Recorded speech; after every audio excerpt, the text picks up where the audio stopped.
Halo Sobat Lentera, senang sekali Suara Rakyat, Suara untuk Perubahan. Bersama dengan saya Ricky Kurniawan dapat kembali hadir menyapa Anda. Hari ini kita akan memperbincangkan mengenai DPRD Kota Surabaya yang menyoroti penularan HIV dari pesta sesama jenis. Karena memang DPRD Kota Surabaya mulai angkat bicara menyikapi laporan yang mengkhawatirkan yang menyebutkan bahwa pesta sesama jenis ini sudah menjadi klaster baru penyebaran HIV/AIDS di Surabaya. Bahkan anggota DPRD Kota Surabaya mendesak Pemkot untuk segera melakukan langkah darurat melalui Dinas Kesehatan, dan DPRD menekankan bahwa adanya upaya tracing dan juga edukasi harus diperkuat secara masif untuk memutus rantai penularan yang mengancam kesehatan masyarakat, sembari memastikan bahwa penanganan kasus dilakukan tanpa diskriminasi. Hari ini saya sudah bersama dengan anggota Komisi D DPRD Kota Surabaya, ada Dr. Michael Leksodimulyo. Assalamualaikum warahmatullahi wabarakatuh. Waalaikumsalam. Sehat, Mas? Sehat. Nggak kehujanan ke sini tadi? Alhamdulillah tidak, Dokter. Sedia payung sebelum Sedia hujan. payung sebelum hujan.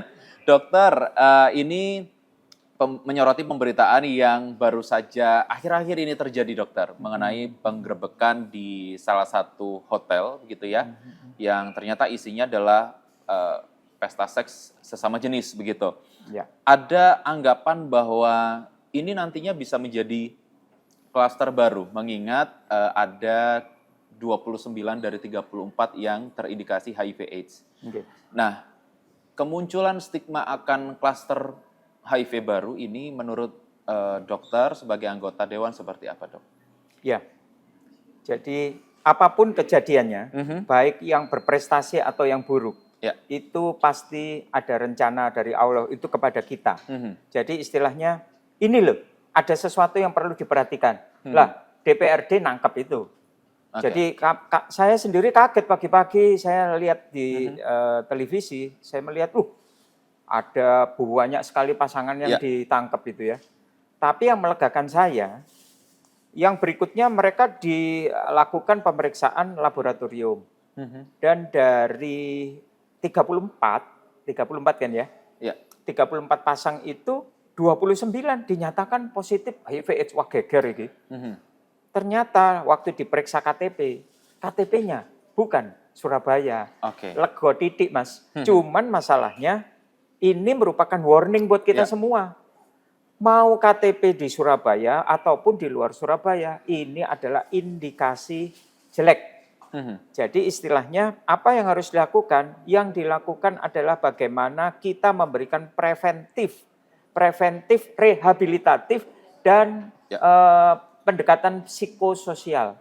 Jadi psikososial itu bukan hanya orang yang melakukan, tetapi lingkungan masyarakat sekitarnya itu harus bersama-sama. Kalau misalnya di kampung, mohon maaf, ada yang punya perilaku homoseksual, kemudian ada sesuatu dari perilaku mereka yang kurang baik, maka satu kampung ini harus mengadakan preventif, bukan memberikan stigma.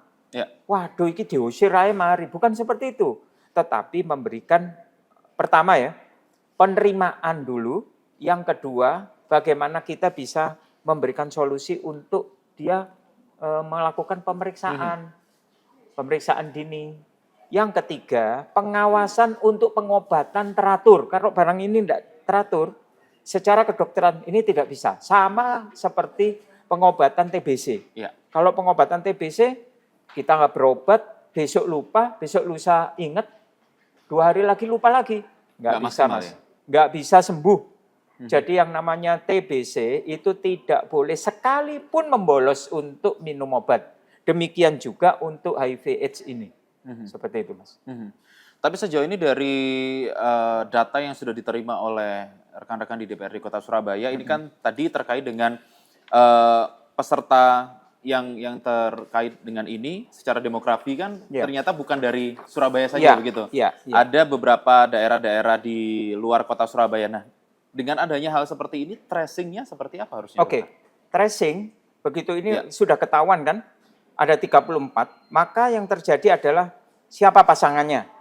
Dia pernah berhubungan dengan siapa saja, di kota mana dia berhubungan, itu yang pertama. Yang kedua, kalaupun dia punya istri, ataupun dia punya keluarga, bagaimana dengan istrinya, bagaimana dengan anak-anaknya, bagaimana dengan lingkungan kerjanya, bagaimana dengan klub atau tempat mereka berkumpul, itu semua harus tracing. Sama seperti COVID kan.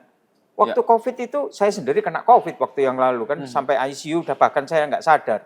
Nah, itu ditanya, dari pihak kecamatan kan ditanya, Bapak bertemu dengan siapa saja, kemudian kita masukkan lagi di keluarga, tetangga kemudian tempat kerja. Demikian juga untuk HIV/AIDS ini. Seperti itu, tracingnya seperti itu. Berarti langkah apa yang bisa diberikan oleh DPRD Kota Surabaya kepada Pemkot melalui Dinas Kesehatan begitu dokter ya, supaya ini bisa diputus secara, harapan kita secara permanen begitu dokter. Susah tapi namanya harapan pasti harus selalu digaungkan begitu. Apa yang bisa direkomendasikan kepada Dinas Kesehatan dokter? Sebenarnya Dinas Kesehatan Pemkot ini udah bagus loh. Dia menyediakan 122 tempat untuk pemeriksaan ini. Oke. 63 puskesmas. Sebentar, saya ada catatannya tapi jadi ada 100 berapa tadi itu? Saya lupa. Jadi ada 63 puskesmas, 57 rumah sakit dan 2 klinik utama untuk bisa tes HIV di Surabaya.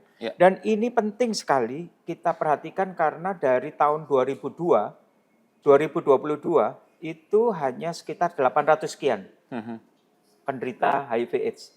Tetapi begitu masuk ke 2023 Oktober, catatan saya dengan data dinas itu 1.222. Artinya ada 22% peningkatan itu.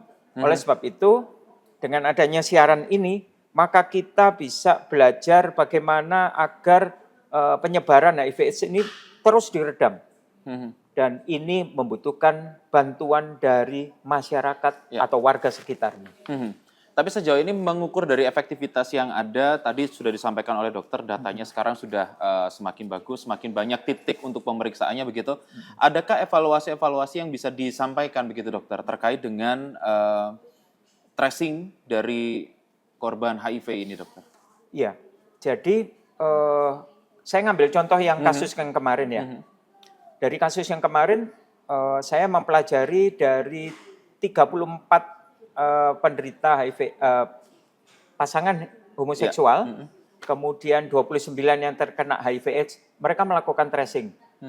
Ternyata keluarganya nggak kena.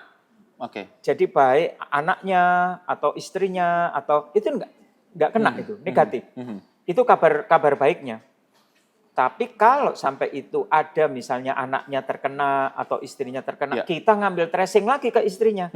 Nah, pendekatan yang paling baik itu berbasis hak asasi dan kesehatan masyarakat. Karena apa? Karena kalau kita melihat narasi publik itu sudah memberikan stigma kepada penderita ini, maka penderita ini akan lari-lari, Mas. Dia akan sembunyi ke sana, sembunyi ke sini, sedangkan perilakunya masih begitu-begitu aja. Gitu. Jadi istilahnya yang diobati, yang dicegah, itu bukan hanya sekedar moralitas karena dosa dan tidak dosa, tetapi bagaimana mereka dianjurkan untuk bisa pertama melakukan pemeriksaan secara berkala. Yang kedua, dengan adanya KSH misalnya, dengan adanya warga yang peduli, bukan warga yang memberikan stigma, itu bisa mengarahkan yang bersangkutan, kowe wis ngombe obat belum hari ini. Nah, mengingatkan itu sangat baik daripada mengolok-olok dan mengejas bahwa kowe iki dosane akeh. Nah, kan seperti itu. Itu namanya stigmatisasi, ya. Betul. Dan nanti kita akan sambung lagi, Dr. Michael, untuk perbincangan kita hari ini. Dan untuk Sobat Lentera, jangan kemana-mana, tetaplah bersama kami di Suara Rakyat, Suara untuk Perubahan.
Terima kasih Anda masih menyaksikan Suara Rakyat, Suara untuk Perubahan. Masih bersama dengan saya, Dr. Michael Lex-Odimulyo, anggota Komisi D DPRD Kota Surabaya. Dokter, kita kembali lagi untuk memperbincangkan mengenai kasus HIV yang dimungkinkan muncul, begitu ya. Ya. Tapi tadi dokter sempat menyinggung bahwa sebenarnya ini bukan secara moral dosa dan tidak dosa. Dalam penanggulangannya adalah bagaimana caranya untuk tracing, bagaimana caranya untuk mencegah, bagaimana caranya untuk mengobati. Begitu dokter ya, kurang lebih. Nah, tapi bagaimanakah dari DPRD Kota Surabaya sendiri bisa memastikan bahwa ini akan menjadi langkah yang baik, tracingnya akan baik, kemudian penanggulangannya baik tanpa menimbulkan stigma bagi kelompok yang rentan, dokter? Ya, jadi kalau saya itu mulai dari pendekatan berbasis hak asasi. Ya. Seperti siaran seperti ini, kita nggak pernah membuat mereka itu menjadi objek yang sasaran objek yang kita buru. Tetapi kata-kata yang paling bagus adalah populasi kunci atau kelompok yang berisiko tinggi, sehingga kita tidak menghakimi dua orang yang terkena HIV/AIDS itu. Jadi itu adalah pendekatan yang baik ya. Kemudian yang kedua, edukasi dan komunikasi publik yang inklusif, di mana figur-figur publik atau influencer itu bisa punya pandangan moderat, terutama tokoh-tokoh agama. Jadi jangan malah ngeblok orang-orang ini.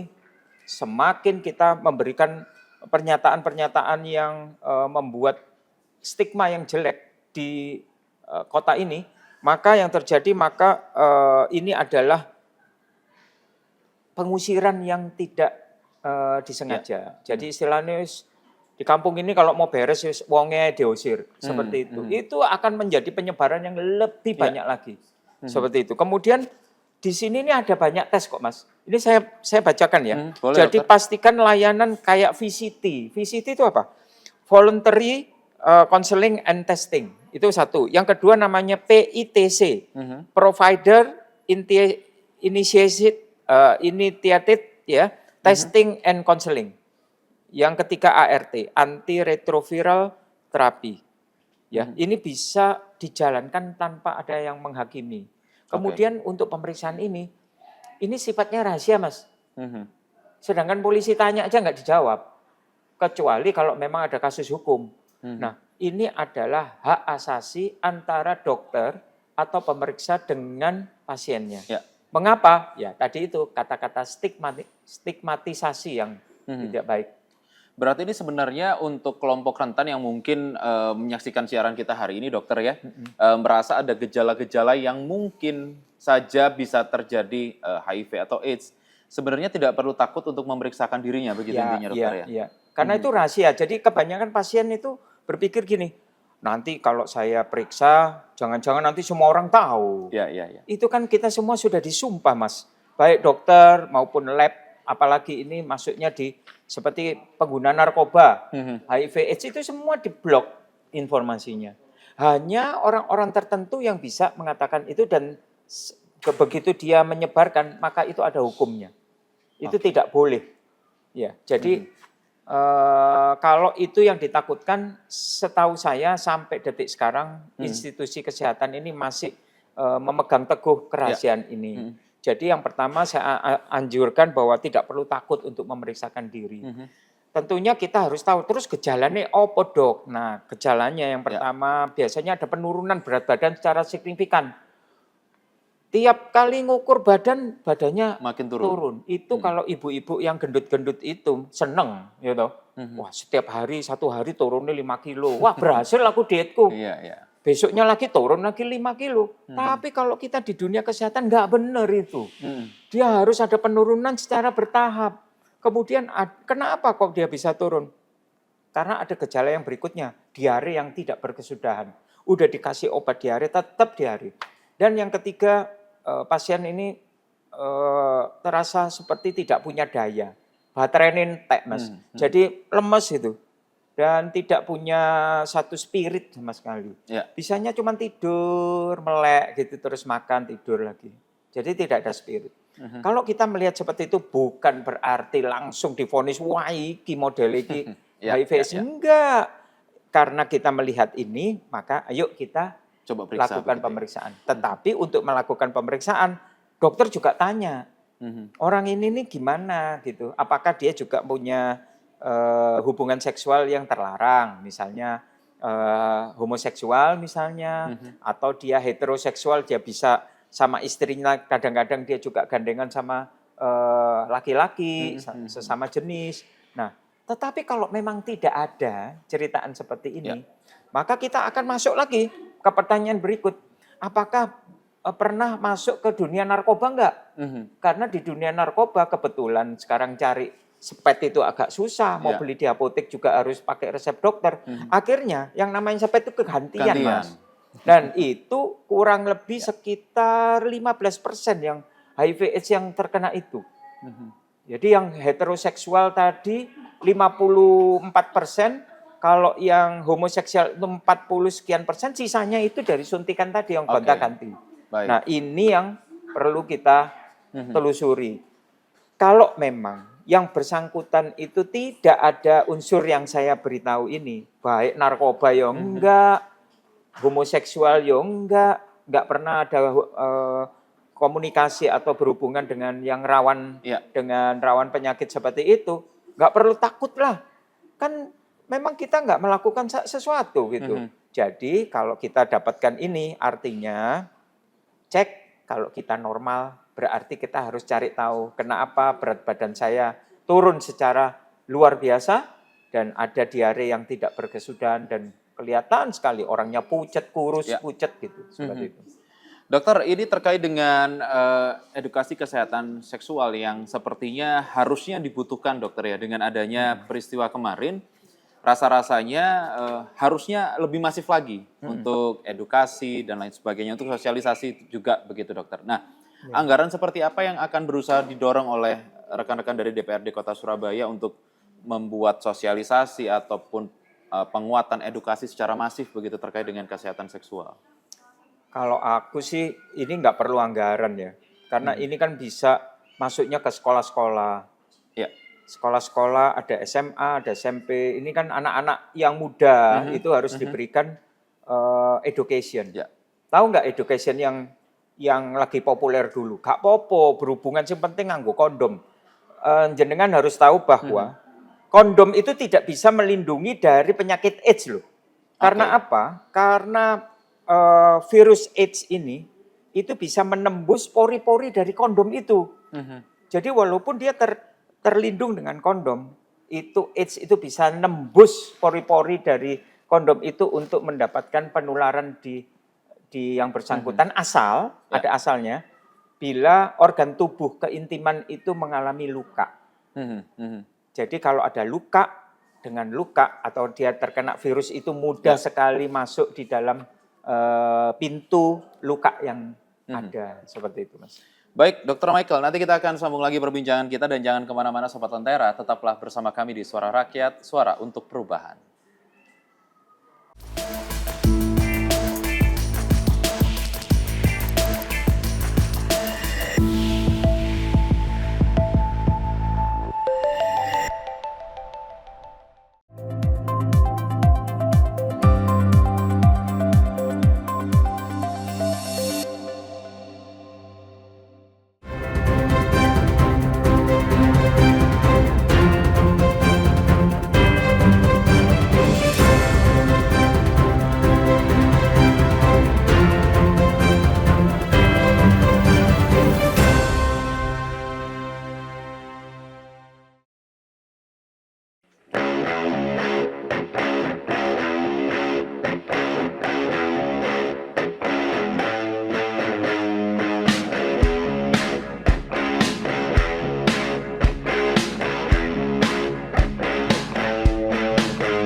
Sobat Antara, Anda masih menyaksikan Suara Rakyat, Suara untuk Perubahan. Masih bersama dengan saya, Dr. Michael Leksodimulyo, anggota Komisi DPRD Kota Surabaya.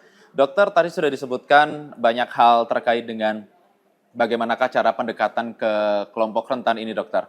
Tapi ke depan apakah nantinya DPRD Kota Surabaya akan melibatkan seperti tokoh agama atau mungkin komunitas-komunitas begitu, dokter? Karena mungkin pendekatan tidak hanya secara medis, tapi agar lebih komprehensif, jadi semua unsur dilibatkan. Apakah nanti hal-hal seperti itu juga akan coba untuk didorong, dokter? Harusnya seperti itu.